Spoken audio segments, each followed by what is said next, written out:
ஒரு மகிமையின் மேகம் உங்களை மூடப்போகிறது. கர்த்தர் உங்கள் அட்மாஸ்பியரை மாற்ற விரும்புகிறார்.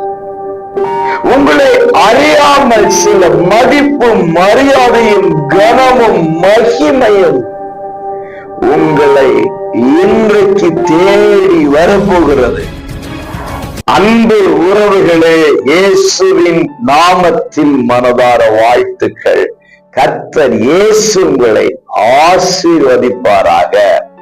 சகரியா 2:5 அதன் நடுவில் மகிமையாக இருப்பேன் என்று கர்த்தர் சொல்லுகிறார். பிரியமானவர்களே, உங்கள் நடுவில் கர்த்தர் மகிமையாக இருப்பார். அப்படியானால் அநேகர் அந்த மகிமையை உங்களில் காண போகிறார்கள். உங்கள் கண்கள் கர்த்தருடைய மகிமையை காண போகிறது. கர்த்தர் உங்கள் அட்மாஸ்பியரை மாற்ற விரும்புகிறார்.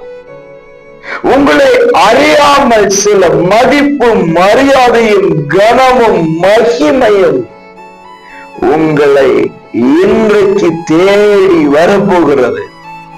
பல சத்துருக்கள் உங்களோடு சமாதானமாய் கடந்து வரப்போகிறார்கள்.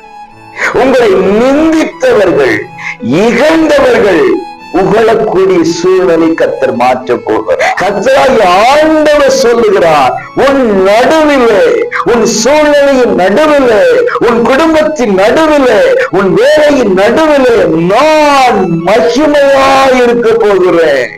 ஆமென். கர்த்தருடைய மகிமை உங்கள் மேல் நிழலிடப் போகிறது. மகிமையினால் நிரப்பப்பட்டு நடத்தப்படுவீர்களாக. God bless you.